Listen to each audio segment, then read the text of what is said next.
By the way, if you notice where I'm putting this gas, some of y'all never own a V-Rod. This is where the gas goes, underneath the seat. 305. Dumbass Biden. To find out how me and my family survived 5 days in sub-zero temperatures without power, you're going to have to hang around.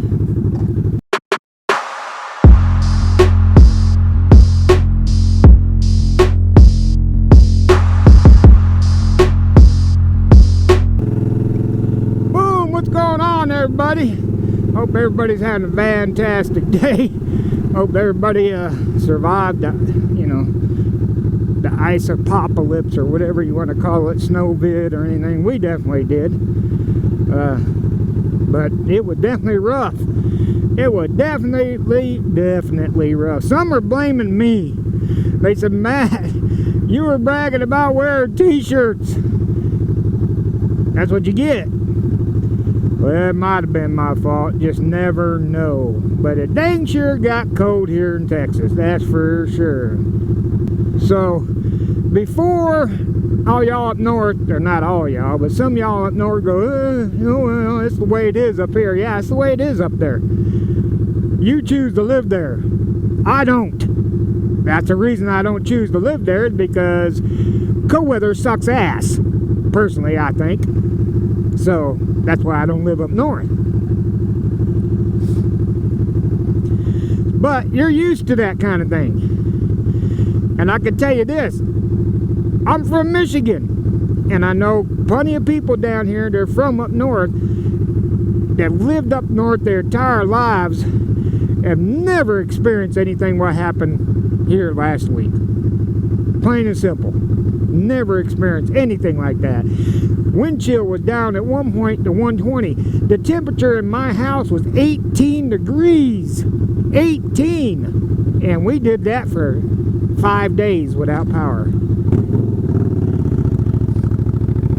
So before any of y'all up north start going, yeah, we do that stuff, it happens. No, it don't. I'm from up north, I know, yes, we do get some black outages, and all that, power outages, stuff like that. But nothing like this, not in sub-zero temperatures. You have ways up there to, make up for it, kind of. So, I suggest this, to experience what we experienced down here in Texas, look ahead on your forecast and find the coldest week you can possibly find. And then when that week reaches you, go outside of your home and turn the main breaker off so that you have no power. Alright? Then if you have gas, go inside your house, or actually it's outside, turn off your gas. And then go to your yard, wherever your main for your water is, and turn off your water. Alright? And of course, you can't go to work. No, that's cheating. Alright? Now, you got all that stuff off. Oh, you can use your cell phone a little bit. Mine was in and out. I would have service sometimes, and then I would have, majority of the time, I wouldn't have service. So, let's say 2 days you could use this on and off. The rest of the time you can't use it. So do that for a week. Like I said, at nighttime it was 18 degrees in my house. We went 5 days, actually went 6 days without power. Then somebody finally, a relative, thank you DJ, came over with a generator. Ooh, that helped. Wow. But this is going to be a 2-part, or maybe even a 3-part. For those that don't know it, my memory sucks.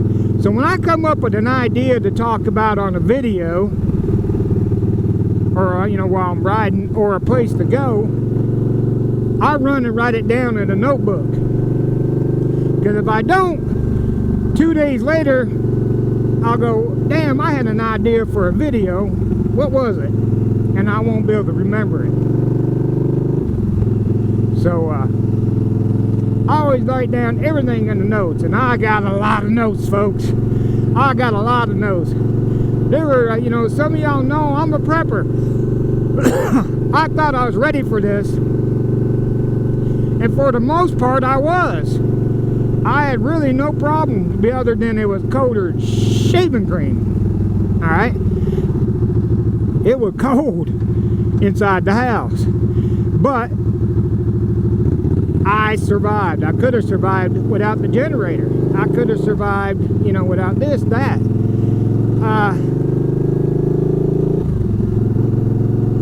But, you know, I had help. I did get help, like I said. We did get help. Thank you for the people that helped. Because actually a lot of people only had lost power for a day or two. Some didn't even lose power. You know, that kind of thing. Some lost water and didn't lose power. And just on and on. We lost power for a solid 5 days. And here's the bad thing. The day before we lost power, our heater quit working. So it was actually in the cold for 7 days, or 6 days.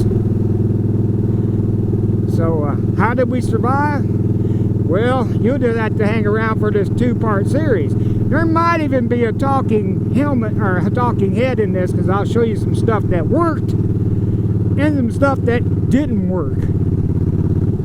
Like, the best advice I can give you right now is check your gear, give it a test.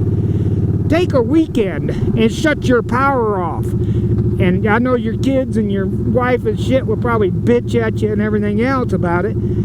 But it's a good test. I'm telling you, this was an excellent test. There was stuff that failed, that should have worked, that I didn't upkeep, okay? There was little gizmos that, you know, you buy for survival stuff that just didn't work. And that kind of thing. And we have a fireplace. We ran out of firewood because of some of the gizmos failing. We ended up cooking in the fireplace, which ate up a lot of firewood. So on the 3rd day, we were out of firewood. And it really didn't, you know, it just... I'm telling you, you're going to have to stick around for the 2 or 3-part series. I said the next video, I'll let you know if that's the last video. It probably will be. But I'm going to get out and explain everything we did, everything that happened, and how we survived 5 days without power in sub-zero temperatures.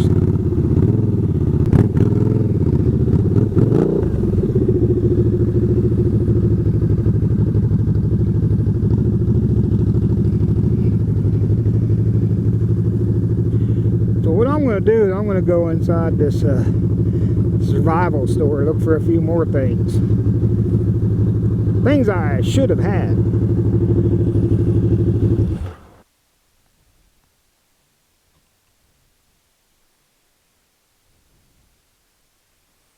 Man, they got some good stuff in here. That's what I was looking at.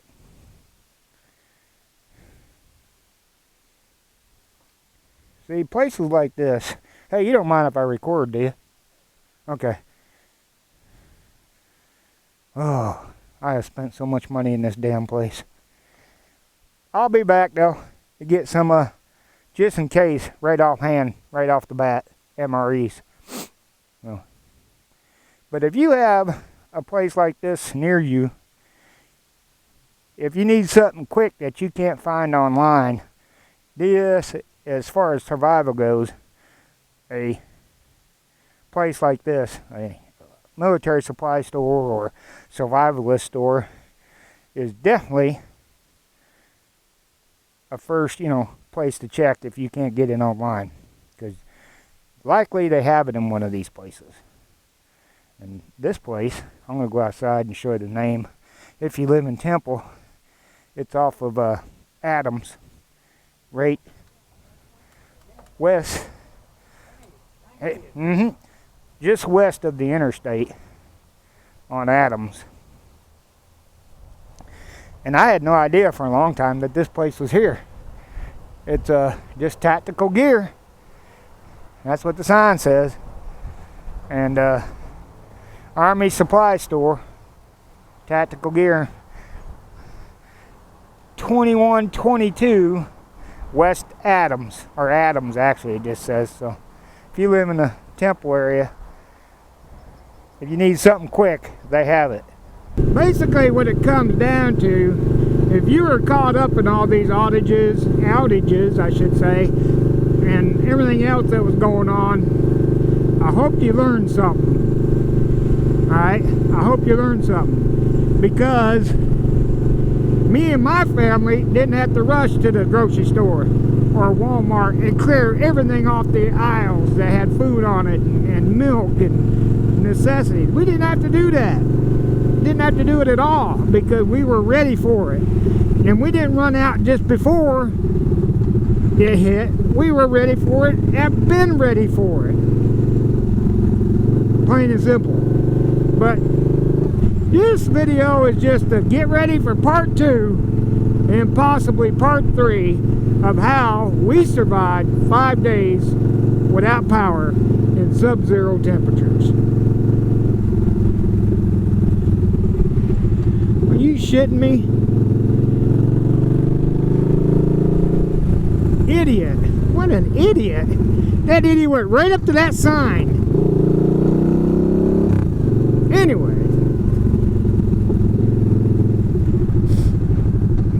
Of course, they ain't got it marked real well about the lane being closed.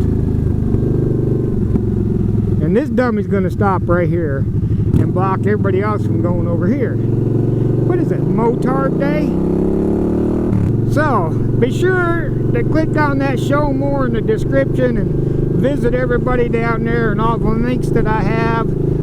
Facebook, Instagram, 2A channels I like, all my motovlogging friends, on and on, all that. You can find all kind of good stuff down there in that link. I can see that flashing arrow from way back there, excuse me. Let's try that again. I can see that flashing arrow from way back there, and these motards are going to go right up to it. So go check out the read more section, all the links down there and everything else. Be sure to subscribe. Be sure to click that subscribe button and hit that notification bell, toggle it to all. That way when I do post second part of this or the third part of it, if there is a third part, you'll know it. And you can, hopefully you learn a few things. I know I did. Because I thought I was prepared for this, and I found out I wasn't. Be sure to leave a thumbs up. Give me a thumbs up. That gives a big old FU to the algorithm over there with the sissies at YouTube, who's scared to let people, you know, be free. Have freedom of speech and stuff like that, and things that go boom. Yeah. So you know how it goes. You have served, or if you're currently serving in our nation's military, you're a firefighter, EMS, first responder, or especially law enforcement. If you're in the healthcare industry, battling out on the front lines of this pandemic, trying to keep us safe and put yourself at risk, we appreciate everything you do for us and the sacrifices you and your families have made. Ladies, flash a stranger today. Boom. And stick around for part 2.